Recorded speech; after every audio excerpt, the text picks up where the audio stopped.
Hey, folks. So today we're going to be talking about Marvel Studios Spotlight Echo. This is going to be a Grown A Geeks panel review. So join us and we get to talk about Echo.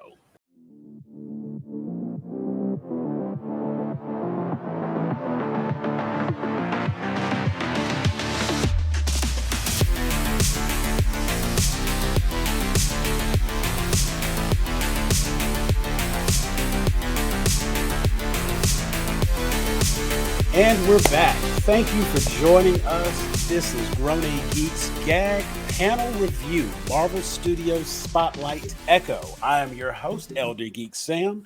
Joining me today, I've got a pretty great panel. I've got a full group of people to talk about Echo. Starting right here at the top, we have Miss Brandy Green. She's here to join us and give her opinion. She does wonderful reviews, so I specifically requested that she be on here to help us cover Marvel's Echo. You may recognize RG Kashmir from our recent gag anime video. We're doing some more of those. He has some choice words to say here for Echo, so I wanted to bring him on.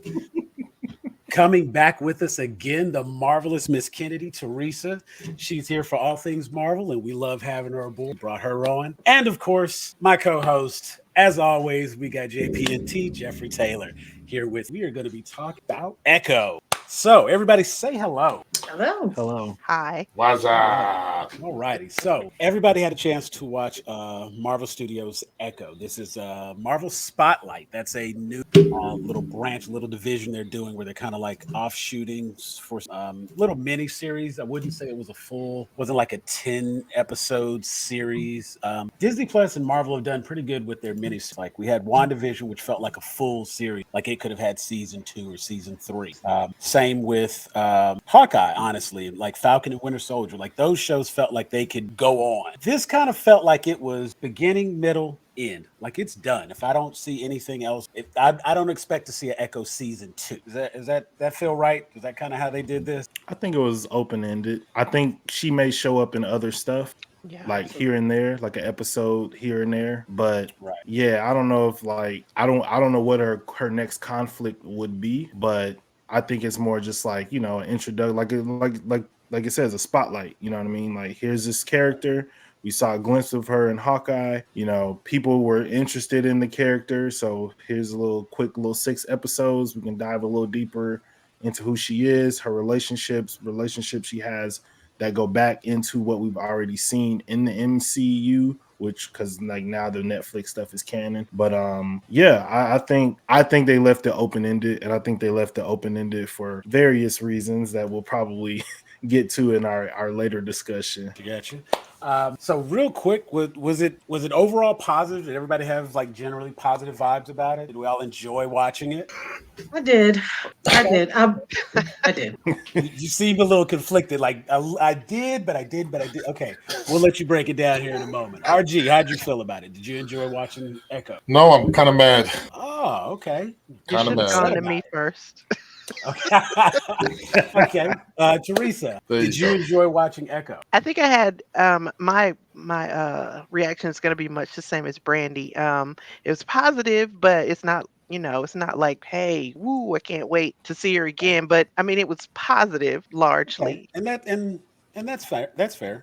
Jeff, same question. Yeah, it was Overall- positive, but not perfect. That's, you know what I mean? Like, but what, as an artist, I look at things like, perfection is not a fair metric. You know what I mean? Like, you can look back over time and, enjoy things more and more. But yeah, I liked it. I had an enjoyable experience while I watched it. Well, what is your metric? What is perfection for you out of the shows? The shows, I don't think Yeah. they have hit it yet for an entire season. Now, if you go back and you watch our therapy episode on the MCU, we talked about a couple of reasons why. One of the things I said was I think some of the shows, few too many episodes. I think Echo shows 6 episodes for me, perfect amount of time. It pretty much amounts to the time of like a mini series. I think once you get to like 9 and 13, you're getting a lot of filler. You're getting a lot of extra stuff, unless they're 30-minute episodes. But if it's like 40 minutes to an hour, you really only need, I think, 6 episodes to introduce us to a character and make us decide, do we like this person or not? And so, Are you basing this solely? I'm Go sorry. ahead. Go ahead. Just for clarification, are you basing this solely off of the Disney Marvel, or are we including like the Netflix, the Luke Cages, the I'm including that too. I think like while those were impressive, they did become a little cumbersome once you started getting to like, I don't know if we needed 2 seasons of 13 episodes of even Daredevil per se. Like we could have moved it along. We could have moved it along. We could have got to the fighting faster. We could have got to the suit faster. We could have got to a lot of stuff faster, in my opinion. But that's just because I'm not really with the filler per se. So, I but will say again, that personal opinion, not necessary. I don't expect people to feel how I feel. I, And, I, no, I accept you, brother. I accept your taste. I accept honestly your though, taste. I have to say that I do think that the 6 episode formula worked really, really well given the length of the episode. It started off with like an hour, then it got to like 50 minutes and it went to 45. And I mean, by the end of the show, they were just like, here's the point. You get to those Yeah. last 2 episodes, they were like, boom, boom.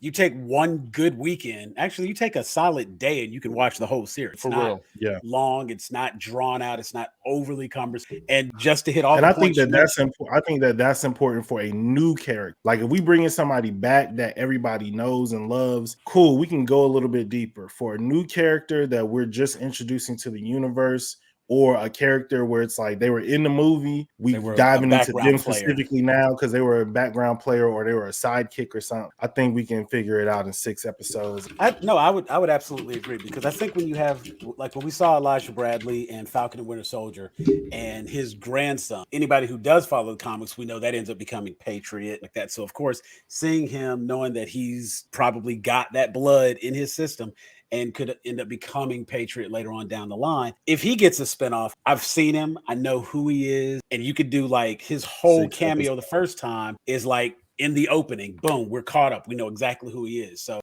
Echo, when I first saw this, I felt like, okay, she was a cool side character when I was watching Hawkeye, but she wasn't like the main villain. She wasn't main Right. bad. She was like a henchman with a name, so I'm saying. There So you go. she wasn't like just a background character. She was obviously somebody of import. And then we come along, we see her get her comeuppance. Go back, you watch Hawkeye, you get to see how that plays out. So when we start this series, we're jumping right back into her story. The little bit of like recap they did to show how Daredevil is even relative to this character, I think it was nicely done. Wet the whistle, keep it pushing. Anybody who was watching the Echo series for Daredevil, like get him in, get it out the way, and we're done. If that's all you came to see, there you go. And you're done. You choose not to stick around after that. You didn't really miss. You got what you got what you were looking for. But I felt like the story was intriguing enough to finish it. I'm a bit of a completionist, so if I get past like 2 episodes or something, I'm like, ugh, because now I'm committed and I got to finish it. But the first two episodes to me were interesting. They absolutely held my attention, and it did make me want to see a little bit more. Like, why is she going to this town? Why is this? How is this happening? As we get through, there was a lot of things that I thought they did very well, and I think as we're pointing out, the character introduction, getting to her suit, having her showdown, and getting out, that was something I think they did well. They got in, got to the point. They gave us a little bit here and there in terms of like the action sequence. Some of them I felt like some of the fights were a little drawn out. And that seemed a bit weird, given that she's supposed to be like this great fighter going toe to toe with Daredevil. So some of the fights felt a little dragged out, but all in all, I would say the action was good and the pacing was done well. Teresa, what was something that you found to be a positive in Echo? Well, I just felt like it was a good like origin story overall. We mentioned in our therapy episode kind of the difference between a lot of the Marvel series, that some of them were more like monumental or whatever, but we felt like some of them were kind of rushed for whatever reason. Like, it may have been the pandemic or like writers, actors strike, whatever, and they're just trying to get in there and do something. And that kind of created a distinction between some of the series.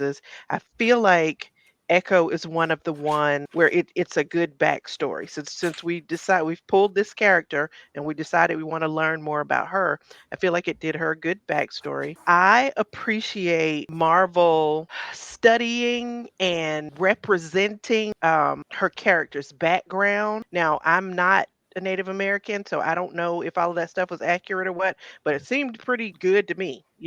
visually for Mhm. me on the Right. outside looking in, It it was was definitely convincing. believable. Yeah, I'm gonna tell you. and I'm I gonna Yeah. tell you. I'm gonna tell you this as somebody who has worked with Marvel on cultural stuff. There's a whole team of lawyers who Oh clear yeah. every single thing that they yeah. do when it comes to studying any sort of culture, indigenous, other cultures, other countries. Like they have people who whole job is literally to be like, you can't do this, and here's the reason why. So I am comfortable enough to say anything you saw in Echo and anything you see in most Marvel movies, like nobody has come out after a Marvel movie yet and been like, this was this was Right. These were blasphemous This was towards our misrepresented. They got a culture. green did light this for a Yeah, wrong. reason. Yeah. Yeah. I right. They're appreciate very that. litigious about that stuff. So Mm. yeah. Okay, then yeah, that definitely I falls under the I good. did notice there were like there's the Choctaw stickball, like the game that they were playing. Like there's an Yeah. actual, like they actually have like an association, like a team that do that even nowadays. So there was a lot of truth to to what they were very real in their representation. Historically accurate. There we Yeah. go. That's what I was. Okay, Brandy, was there anything? What would you say was the highlight? What was one of the biggest positives for you? Maya, I loved her in Hawkeye. I wasn't a fan of Kate Bishop. I didn't care for her character at all. The most impressive thing about Hawkeye to me was Maya.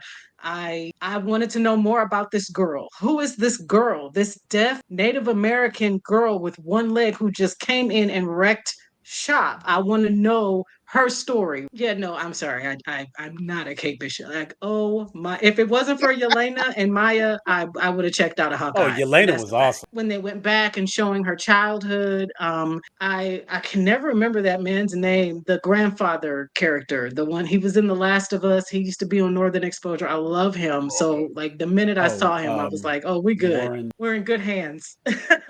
I like the introduction Graham, of her Brandon. father. I like the opening scene with the Native Americans coming up from underground. I thought that was very, very cool. The fight scene, that initial fight scene with Daredevil, are you serious? I had to watch it like 3 times. Like, what are we doing here? But the behind the back stuff, come on. And Vincent D'Onofrio, Yeah. he just sucks the air out of the room whenever he's on camera. He's just phenomenal. It's so inherent to him now that I just can't even imagine anybody else ever playing that character. I love their dynamic. Um, I love the way he inhabits power is fascinating to me. I'm really excited to see kind of what Disney is going to do because there was a very brutal scene that I was like, okay, Disney, like we're doing this. All right, you better do it. No, but honestly, I was more excited at the end to see what happens next with him than that I need to pick back up with.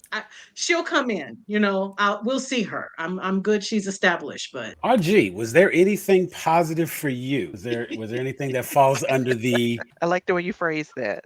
was there anything that you could say was good about the series? Focusing anything. Right. right Yeah. now, what No. was No. No. good?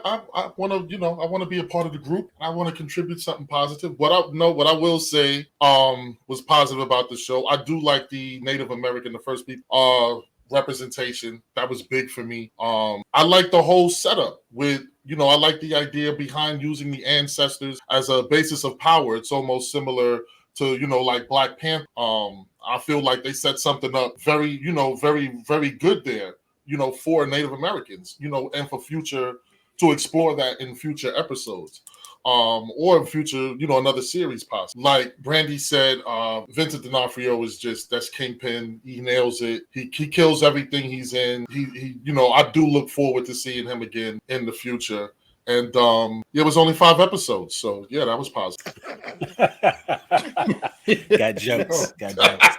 All right, Jeffrey. Same question. What was the good out of Echo? I think that the acting was very good across the board. It never really dragged for me. You had 6 episodes to meet a new character, but also get plugged into a culture, understand like a family dynamic that has shifted. So even through flashbacks, you're seeing one dynamic between the grandparents, and then in present day, there's like this new dynamic. And I think even the way that it was written, the way that it was acted, you were never really like in the dark, but everything that they did kind of made me curious, where it's like, oh, they're not together anymore. I wonder what happened. I wonder how this affected the family. I wonder how these things played out in the time that we didn't get to see. For me as a viewer, that's really important in terms of like storytelling, like making me want to know the stuff that I don't get to see so that I can like pull these threads together. I also agree with all of the stuff about, indigenous people and the representation shown. I think the creativity of how it was shown, I think the way that they linked the threads through, showing the creative creation story, then the stickball story, but then even like the Western story, which I think is doubly important because Native Americans and Black people were such a major part of the building of the Old West. And when you watch a lot of movies, they're only like, we're not hardly depicted at all. And they're depicted as like the obstacle that needs to be overcome. So even to just see them as like contributors to this society and them being able to have agency and power over like their domain in that way, I thought that was really fascinating. And even showing that through like the silent film style, I thought was really interesting as well. So I think that they did a lot in a little short period of time, which was very impressive. And, really what it just makes me think about is just like,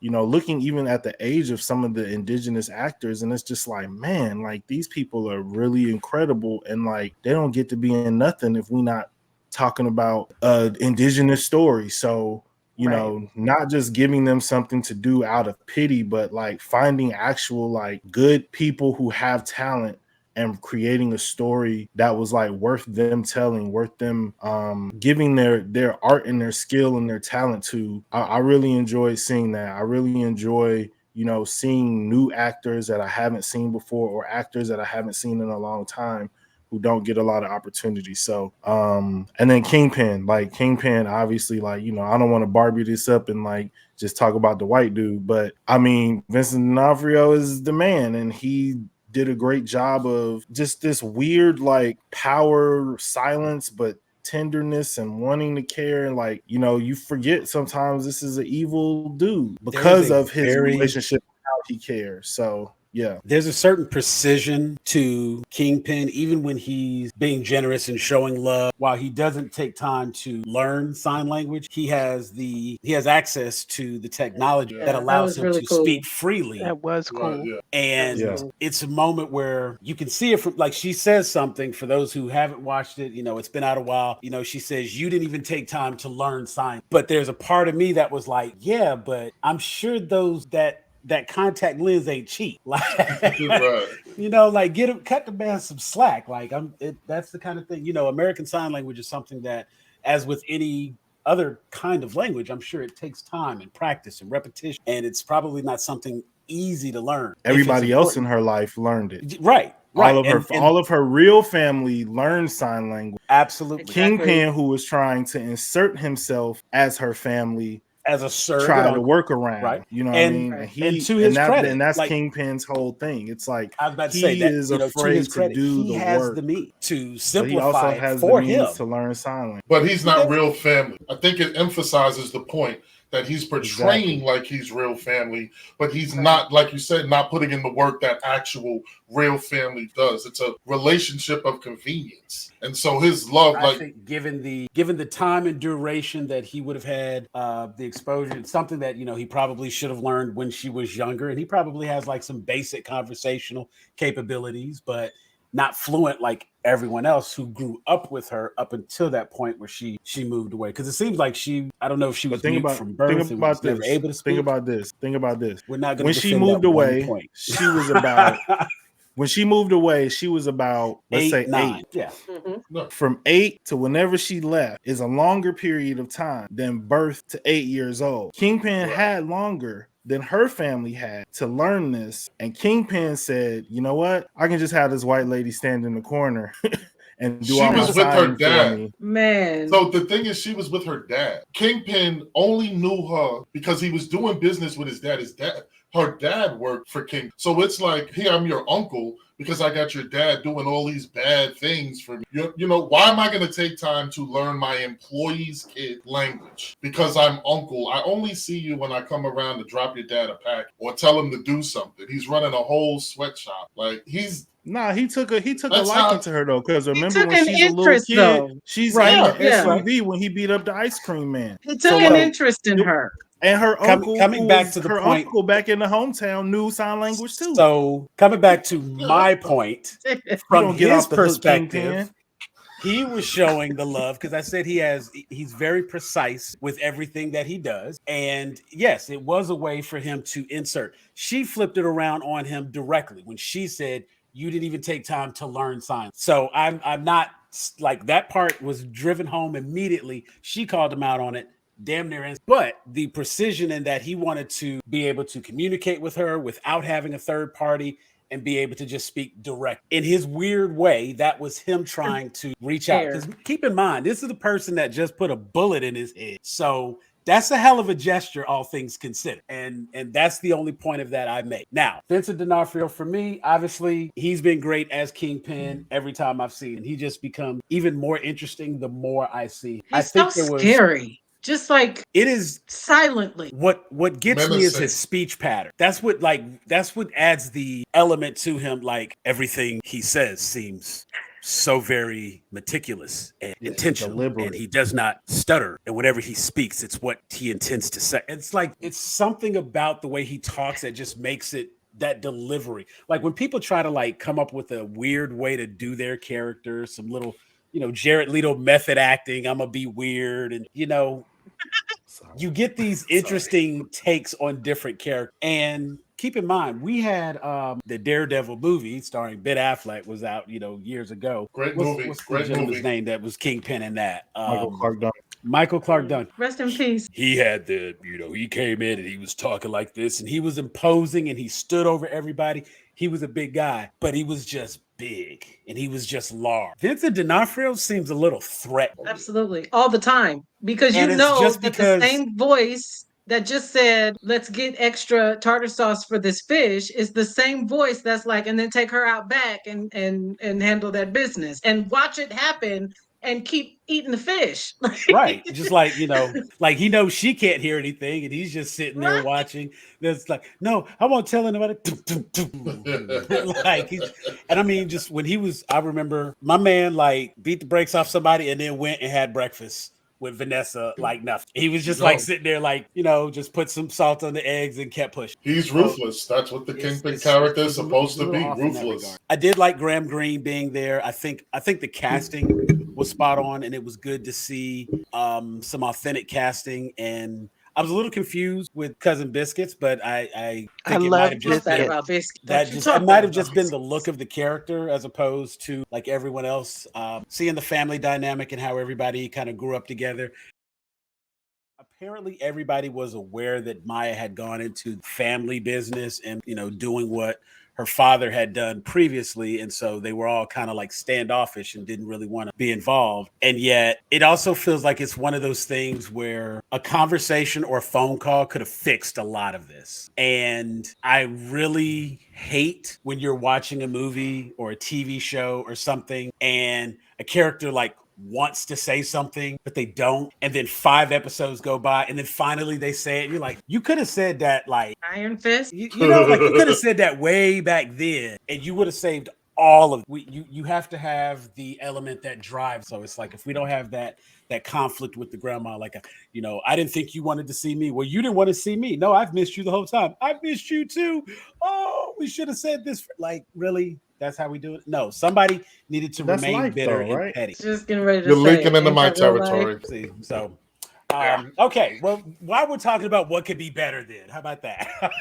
As we discuss what could have been better. I did like the cast. However, obviously there were some things that I thought could have been better. That being one of them. Something simple in the plot, gaping plot hole that I think could have been resolved a lot sooner with a phone. And I always put the responsibility on adult, never on the child. So grandma was wrong, and I'll down that hill. But I'm sure I'm not the only person that had some gripes. Who else had something to say? RG, I'm gonna give you a moment. What were some things that you think could have been better? I'm sorry. So there were 5 main things that I really and truly dislike about this show. Yes, very specific. Number 1, an incredibly unlikable protagonist. Okay, I don't like Echo. I don't care what happens to her. I'm not gonna root for her. How are you gonna write her? A minute ago, you wanted me to hate her. I'm supposed to feel better or like her because, oh, she realized Kingpin was mad at her. She's not a hero, okay? She's not a hero. She's not doing this for some altruistic reason. She's doing this. This is a revenge story. Another villain coming after another villain. We have not established that she is a hero. I'm rooting for her because she's with her family, with her uncle, still doing work for the dude she just shot. That's one, okay? However, anybody makes sense of that one. Okay, go ahead. No, all right. Number 2, the bond between her and her family is not believable, okay? Like y'all brought up earlier, she leaves at about 8 or 9. She's gone 20 years. They established 20 years.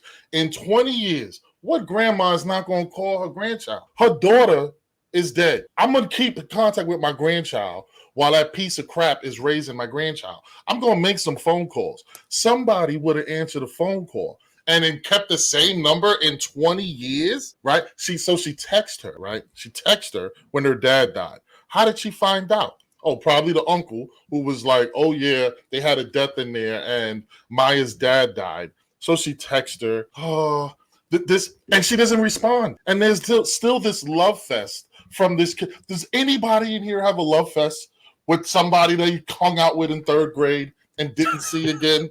No. I mean, the cousin that was the sister. Oh God, yes, that wonderful. You should make me care about them scene in the tent. We're like sisters. Shut up. She doesn't. Her face isn't even show it. It's a terrible child act. All right. Oh, don't hate on the child act. To continue, and Disney's known for their terrible child act. So, number 3, I really feel like they missed a huge opportunity with her disability. They should have made something out of the fact that she is deaf. Kind of not necessarily in an enhanced human way like they do with Daredevil. Not enhanced abilities, but just in some way where she uses that. Like you assume, okay, it's Echo. She can, it enhances other senses. So there could have been something like that they made, like her sight is extra sensitive. She notices things. Like this is a chance to establish her as just not another girl in the MCU who can fight kind of good. You have her with, her leg missing. Figure out a way to work that into the situation where that becomes, she hooks it up. There's weapons in there or something like that. Kingpin's got money. Right, there you go. I'll take it. Kingpin's got bread. He said, I want to talk to her. What are y'all doing? I'll give you $2 million right now if you make some contacts that translate my words. You don't think he could have hooked her leg up the whole time? Like, yeah, missed opportunity. Number 4, how, Brandy, you watch these fight scenes over and over again to see them. I said one fight scene. Okay, one fight scene. Like one fight scene. The Daredevil fight scene. The Daredevil fight scene is reminiscent of, I think, what is it? It is Boys in the Hood when Trey comes home and it's just swinging at the air. There was so much space between these punches. It was ridiculous. You know what I loved? I loved the crescent kick where the foot just hangs and then it's like, and action, and she cuts that. That was fantastic. These fight scenes were terrible. They were absolute. If you compare them to any of the Netflix fight scenes, the initial bum rush into the room was just absolute chaos. It was just dudes randomly trying to be like John Wick on EBT. It was terrible fight choreography. Well, and number 5 to showcase her fight. But I hear you. We'll discuss. Everybody else, right? All the minions are suddenly horrible. That was number 4. But number 5 is Ancestor X Mach. Get the hell out of here with this. Oh, she gets the I am number 5 mark on her hand. Now all of a sudden she Shazams her whole family. No, you can't do that. Are you serious? If you would have established a precedent, just establish a precedent. Just show us how previously, over the course of Choctaw history, this power has somehow manifest itself in other ways so that I could just suddenly believe that all of a sudden her whole family's just capable of whooping everybody's butt because the ancestors, right? Why can she do this? Because the ancestors. Give us 3 more episodes. Give us 3 more episodes if you want to establish it. I would have been completely fine with that. So that's my 5, big top 5. Enjoy your love fest. I'm glad you enjoyed.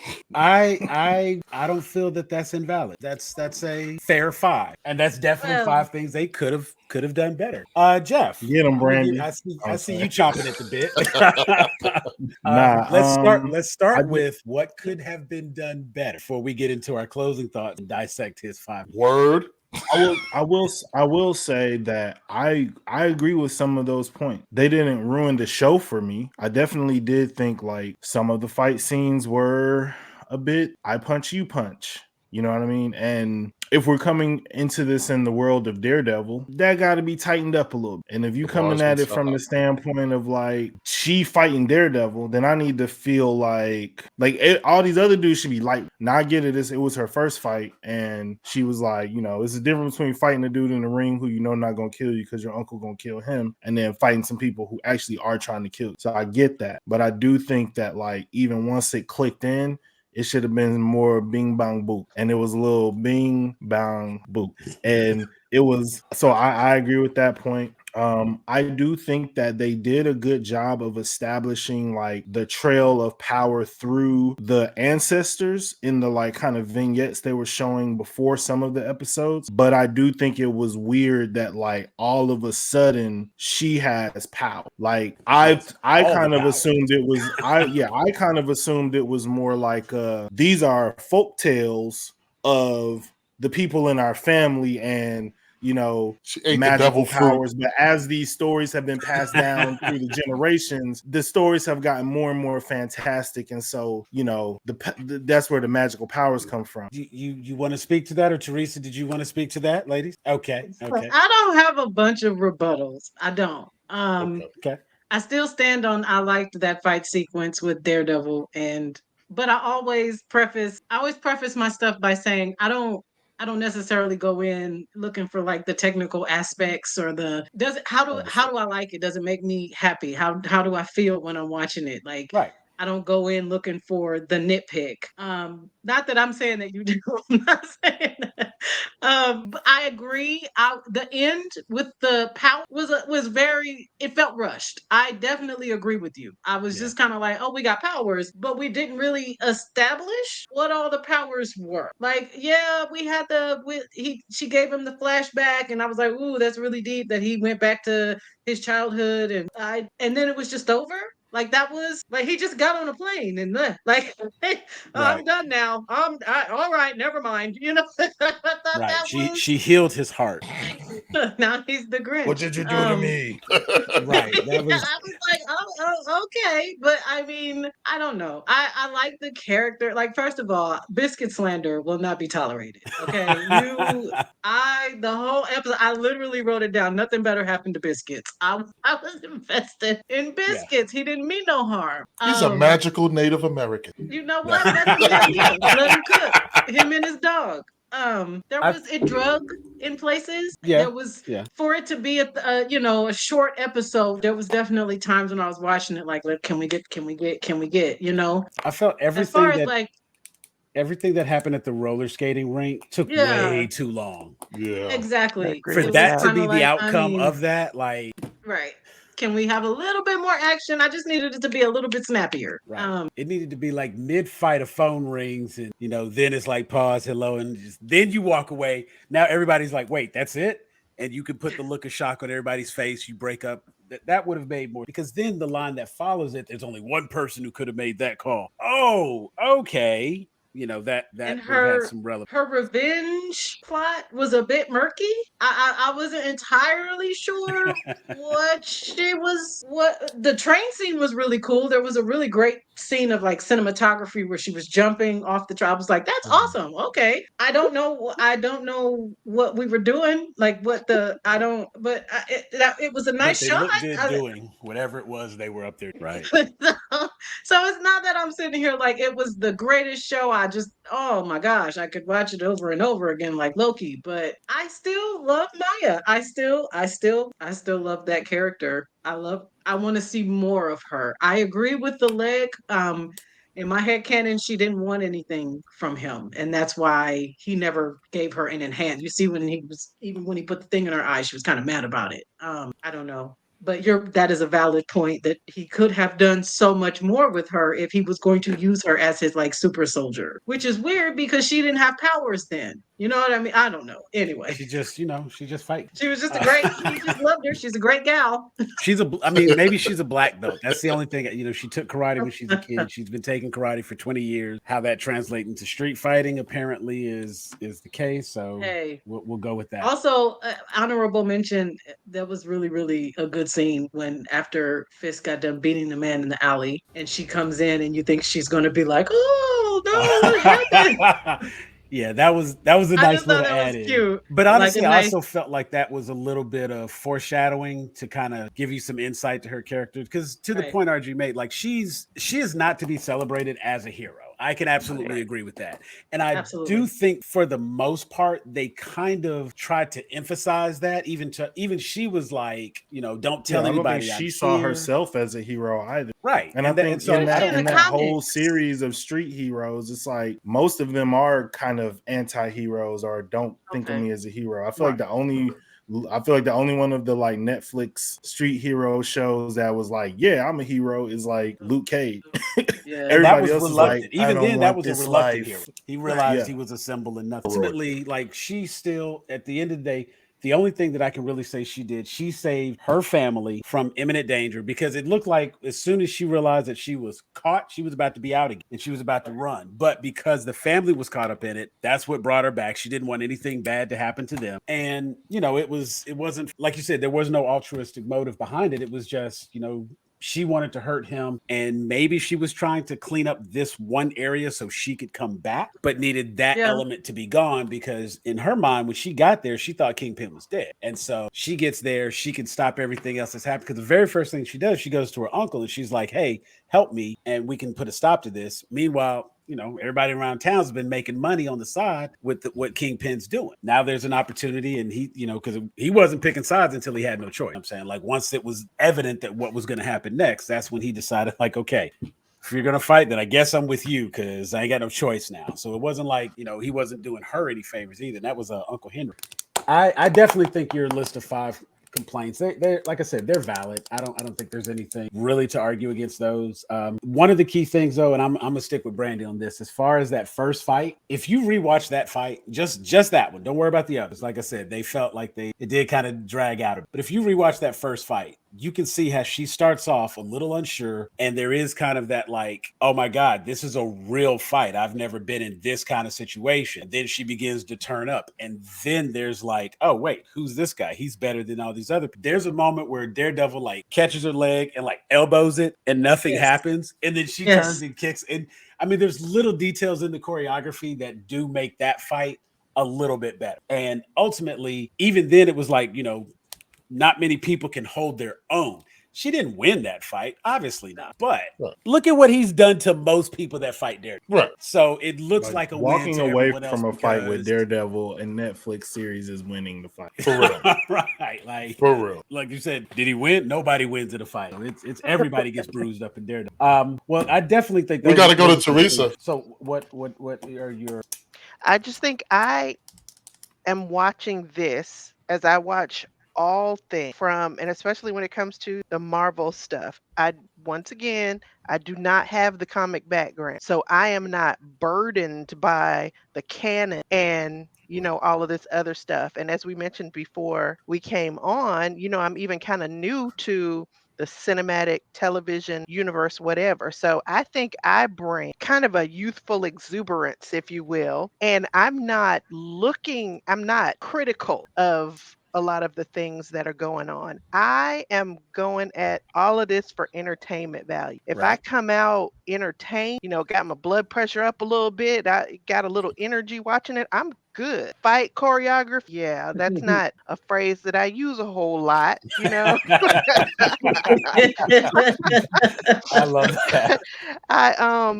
If I'm entertained and I was entertained, this is not one of my favorite Marvel series, but I do think it has its own value. I think it has its own place. And I think I came out of it from a place of entertainment. The powers I think I was more focused on the girl power, and I was okay with everybody lighting up, and it didn't bother me because I don't, Kind of like I cool to said, see I grandma don't kick have that somebody butt, burden right? of canon and the technical stuff that y'all are looking at. It looked cool, and I was happy for I the love that. sisters are doing it for ourselves moment.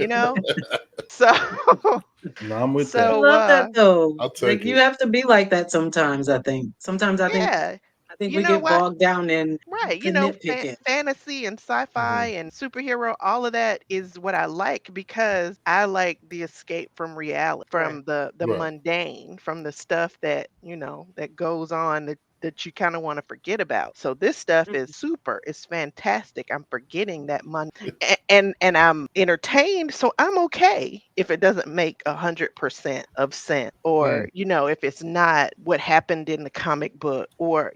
Right. You can look at it and enjoy it for what it Yeah. is. I'm Right. like You don't have any bias when you're watching. kids and small animals. If it's shiny, I'm good. While it And wasn't a and I saw perfect show, somebody say, "Oh, what's another story where what is it? Something about a girl kicking butt or whatever." I'm not interested. I'm not watching it. And that kind of stuff makes me want to punch people in the face. Yeah. and Yeah. I'll help you with your fight choreography. Facts. Right. So Facts. it was my okay, thank you. I know what Facts. that means now. Exactly.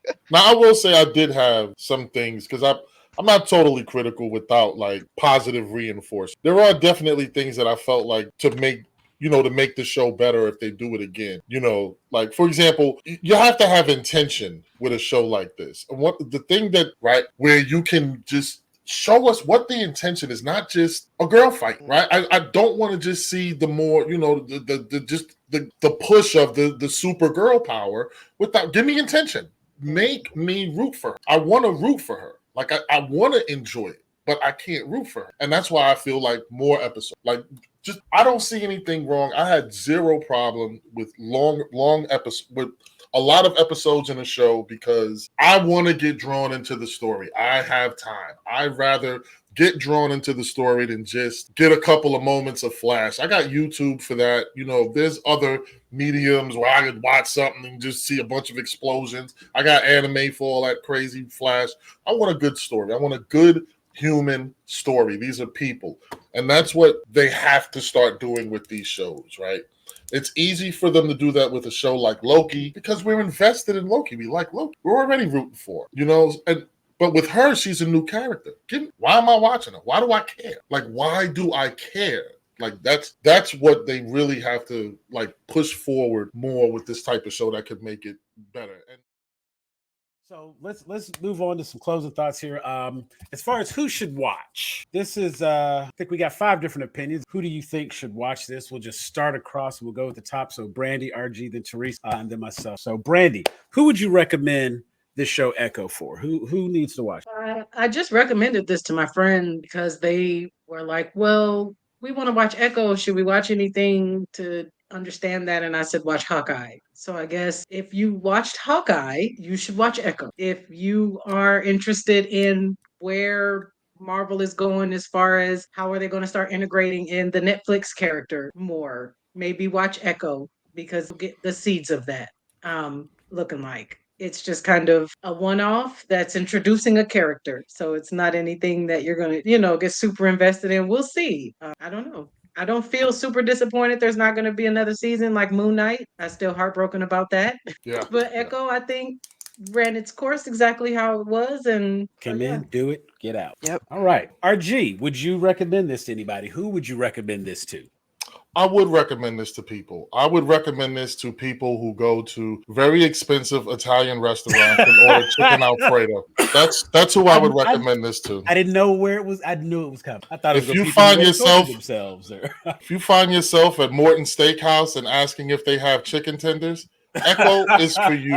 So duly noted. Duly noted. So if you want to overpay, that's go my watch, contribution to this jam. Okay, good deal.